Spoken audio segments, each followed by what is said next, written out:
loves you. She absolutely loves you because oh, that's so nice. That's crazy because she's like epic. She has to. Whatever. She's on that till 2029. 2029. Yeah, Are no, you that's with what the I'm Fever till saying. 2029? Hey, I love playing with you. Yeah, well, I'm only signed till... Yeah. Don't worry about that. Well, next year. Don't worry about that. We'll figure that out. Unless I sign my epic. Don't worry about that. Don't play around here. It's technicalities. Unless I sign my epic. Listen to what just happened. Sophie Cunningham trying to lock down her teammate's future on camera, and Caitlin Clark dodging the commitment with a smile. Unless I sign my Supermax. That's not a yes. That's a player keeping her options wide open in front of millions of viewers. And the Fever organization is currently giving her every reason to walk. Just prepare yourself. It is not a foregone conclusion. The Indiana Fever have received a warning in regards to proper injury report designations. The league confirmed to ESPN. Alexa Philippou put this out. Wow, they're not going to do anything. The agenda in this league is thick. Of course they're not going to do anything. It's crazy. That warning from the league?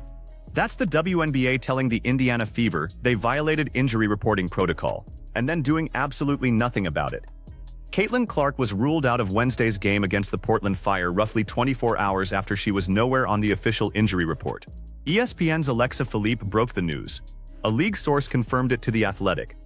A slap on the wrist, no fine, no suspension, no real consequence. These leagues are in bed now with gambling. Injury designations are gargantuan. You got millions of dollars changing hands.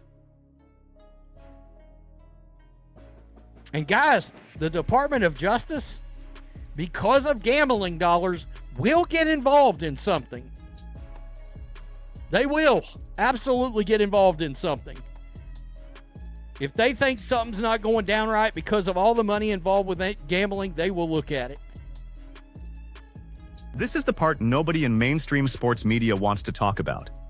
The WNBA, like every major American sports league, is now deeply embedded with legal sportsbooks. DraftKings, FanDuel, BetMGM, millions of dollars move on every single game based on who's playing and who isn't.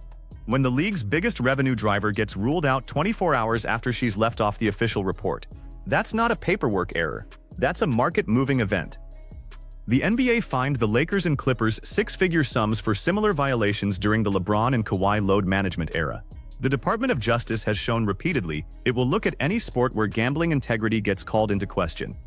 So when the WNBA hands out a warning and calls it a day, that tells you something about how seriously they take the integrity of their own product. Once again, a win over a toothless expansion team that's getting a lot of bragging. I mean, you should beat the brakes off that team even without Caitlin Clark. You should. Two of your big three played. So, yeah, it's a win. They going to be some good teams? Question mark.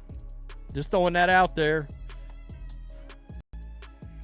Amber Cox, boy, she fell. Now here's where the franchise reveals itself.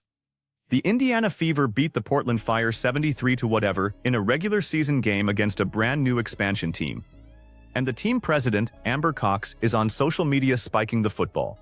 2 Caitlin Clark-related posts in 9 hours after going from May 9th to now without one. But she had time for Stephanie White. She had time for Aaliyah Boston. She had time for Kelsey Mitchell. The pattern isn't subtle. Every post is engineered to elevate everyone in the building except the player who's responsible for the building selling out in the first place. 45 combined points from Aaliyah Boston and Kelsey Mitchell. We won the game. These two showed out.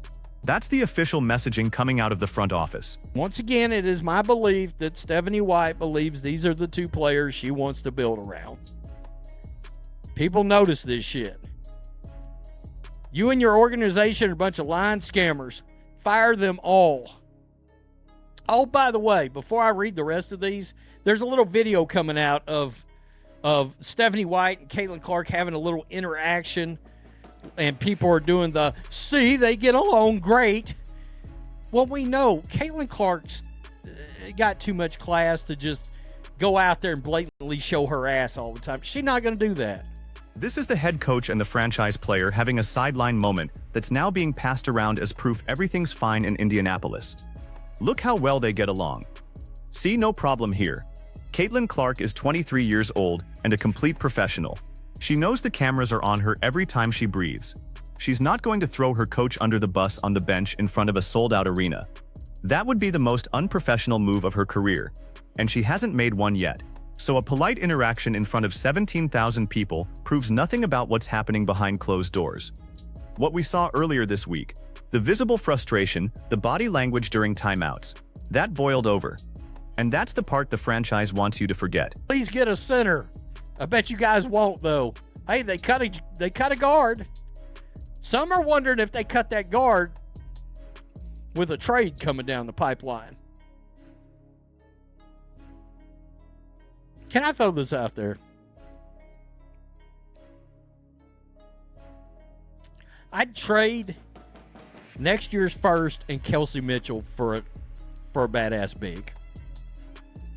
I've said it. If I could get a near MVP kind of big. Now we get to the front office decisions. Indiana cut a guard this week, and the speculation immediately turned to whether they're clearing a roster spot for a trade. The current roster construction is the problem. Aaliyah Boston is a phenomenal young player, but she's not a true rim-protecting center. Kelsey Mitchell is an elite scorer who duplicates skills Caitlin Clark already brings to the floor. The team needs a legitimate big. A player who can defend the paint against Aja Wilson, against Alyssa Thomas, against Jonquel Jones. I'd trade Kelsey Mitchell and a first for a big. Just putting it out there. They're literally loving the attention. Put up or shut up. Trade Clark to the Sparks for Brink, Plum, and a first-round pick. What about the rest of the team? I bet you lose on Friday. I'll bet you $1. This is my... Trade Kelsey Mitchell and a first-round pick for a near MVP caliber big. That's not a casual suggestion. That's a roster-altering move that would tell Caitlin Clark her organization is serious about building a championship contender around her, instead of around the coach's preferred two-guard offense. But the early indicators suggest the opposite is happening. Amber Cox's social media, Stephanie White's rotation patterns, the combined 45 points from Boston and Mitchell being framed as the win condition. Everything coming out of this organization in the last week has signaled that they view their core as Aaliyah Boston and Kelsey Mitchell, with Caitlin Clark as a complementary piece. That's not the organizational vision of a franchise trying to retain the most popular player in women's basketball history. Caitlin Clark fans, this franchise and their leadership doesn't like you. Understand that. They don't like you because they're just as petty and jealous as the rest of the league. Think about that a minute. We see how all these, everybody else has treated Caitlin Clark in her arrival. You think the leadership on this team doesn't feel exactly the same way? They are those people. They just happen. Here's what every Caitlin Clark fan needs to understand, and it's uncomfortable, but the evidence keeps piling up. The Indiana Fever organization, from the front office down to the coaching staff, is not insulated from the same dynamics that have plagued Caitlin Clark's entire WNBA experience. The petty social media swipes, the selective elevation of certain teammates, the dismissive comments about the fan base that fills the arena, the leaked frustrations from inside the locker room about who gets credit and who gets blamed. The franchise that drafted her is not immune to those dynamics. They are participants in them. Look at the connections. Stephanie White's history before her return to Indiana, her past comments, her rotation choices in critical moments where Caitlin Clark sits on the bench in fourth quarters of close games, the injury report situation that resulted in a warning from the league office, the Amber Cox social media pattern that's now drawing attention from fans who can read between the lines. None of this is isolated. None of this is coincidence. It's a culture. And here's the part that should genuinely concern this fan base. Caitlin Clark is signed through the 2027 season on her rookie contract. After that, under the new CBA structure being negotiated, she becomes eligible for a Supermax extension. That extension is not automatic. It is not guaranteed. It is a choice the player makes about whether the organization has earned her long-term commitment.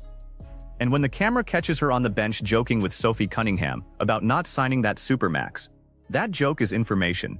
Players don't make those jokes on broadcast cameras about organizations they've already committed to in their hearts. Think about the leverage Caitlin Clark has that no WNBA player has ever had before her. She generates an estimated $300 to $400 million in economic value for this league annually.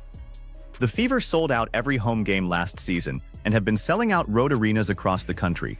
Television ratings for Indiana games regularly outdraw NBA Finals coverage. Her merchandise sales reportedly account for the majority of league-wide jersey revenue. If she decides in 2027 that she wants to play in Los Angeles, or New York, or Chicago, no anti-tampering rule and no negotiating leverage is going to keep her in Indianapolis if she wants out. And the league knows it. That's part of why the warning over the injury report came with no real penalty. The WNBA cannot afford to publicly embarrass its biggest assets franchise right now.